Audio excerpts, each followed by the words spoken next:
Hello, I am Citrus and I will be reviewing the high-grade MSN03 Jagd Doga.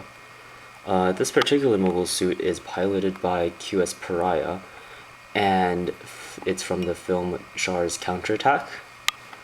A blue version, piloted by Gimmick is also available. I've looked around on Google and I haven't seen a single review for this kit, text or video, so it looks like I'll be the first. Just a few comments before I start. This box is a bit larger than other high-grade boxes, and it's appropriately large because it has 8 full plates of parts inside. But the part count for this kit isn't actually very high because a lot of the pieces, like the legs here, are very, very large. The build is very chunky, and in contrast to the more intricate experience offered by smaller kits. On the bright side, for some though, this kit only has 2 stickers, and all I've done to it for this review is I plan aligned it a bit to bring out the details. Here is the kit compared to a Gundam marker to give you an idea how big it is. As for articulation, the head is mounted on a ball joint inside of the head, and it is attached to the torso with a pivot. It's a joint very similar to how the Unicorn Gundam's head is attached, and this allows it to look up very far. It can swivel side to side quite well, but because of this large plate in the back here, you're going to have a bit of difficulty turning it all the way around when the head is completely down. Inside the helmet, the typical mono eye is attached with a swivel, so it can swing left to right as much as you would want. The shoulder is attached to the torso with a polycap and ABS joint, and this will allow it to swing back and forwards, up and down quite a bit. Because of this funnel binder right here, the arm isn't going to be able to come out from the body very far, but if you rotate it out of the way, like so, the arm can move out about that far with the shoulder joint combined. A joint right under the shoulder allows the arm to rotate, and a joint and the elbow allows the arm to bend a very nice 90 degrees and a bit. There's also some nice detail on the back of the tubes that reveal themselves as you bend, and they fold away as you bend back.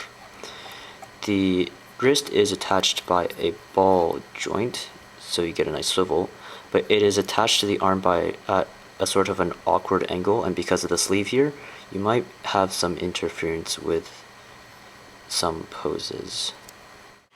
A post and polycap inside here connects the torso and waist, and you get a lot of unrestricted rotation from side to side. The backpack on the back is largely static, but the thrusters down here are connected by polycaps, so you can push them forwards and back just a bit.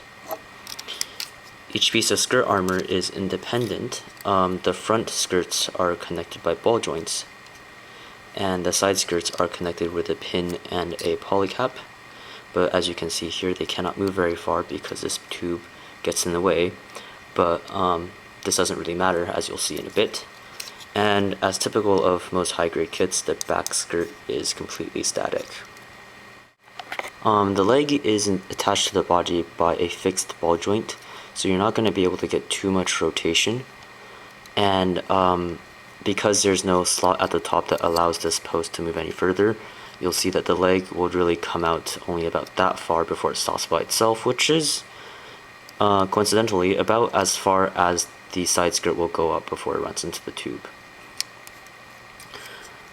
With the front skirt out of the way, the leg can swing out quite far, as you can see here, and it goes back just a bit before it hits the back skirt, right there.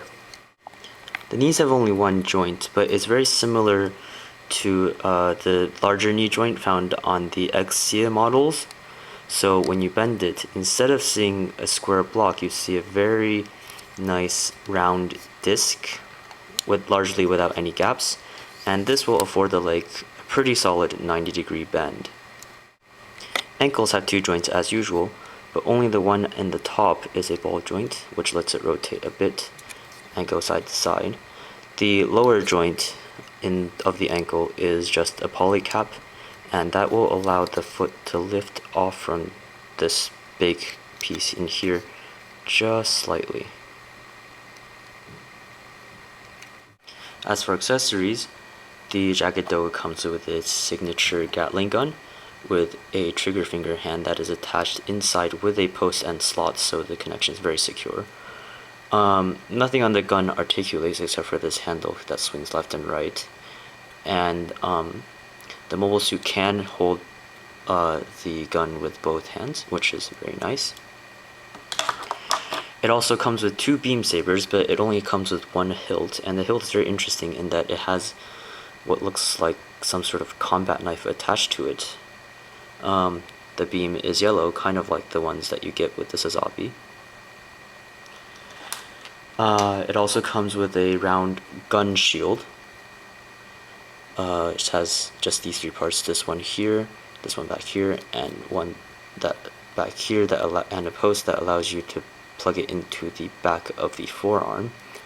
I don't know if the piece is aligned incorrectly or if the box art is just drawn incorrectly, but because of the way the post is aligned, you can't actually have it be held up and with the crest vertical on the mobile suit, as it is depicted on the box art right here.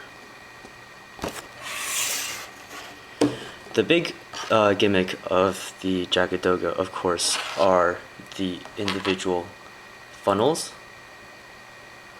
The kit comes with 6 and plastic tubes for each of them, so you can attach them to the binders to make it look like they are launching off of the mobile suit. Overall, I like this kit a lot. I bought it mostly for the aesthetics, but there were a few disappointments. Because of the lack of reviews online, I was basically making a blind stab with this kit. All I had were some images from Dalong, which I couldn't read because the blog is in Korean, and some product blurbs on hobby websites. I expected the detail in the arms to carry out through the rest of the kit, but that just wasn't the case. The leg construction was just a few large pieces slapped together, and the torso was rather hollow. All that aside though, I found this quite satisfying to build just because of its size, and articulation was much better than I expected for a large kit. The accessories are interesting, and the funnels allow for a lot of dynamic posing possibilities. The large pieces also have a lot of molded detail underneath, for those who like panel lining. At a suggested retail price of 2,200 yen though, I can't really recommend this one. I just didn't feel like there was enough value to justify such a high price tag, and the build wasn't very involved, and the kit could have included some more accessories or gimmicks. However, if you see this kit on sale, it isn't really a bad buy. Definitely pick this up if you like its design though. It's absolutely gorgeous, even with just some panel lines. Thanks for tuning in, everyone. Be sure to rate and comment. Tell me what you enjoyed and what you didn't so I can improve my videos in the future. And I hope this has been very helpful to you. If you like, please subscribe, and I'll see you at the next review.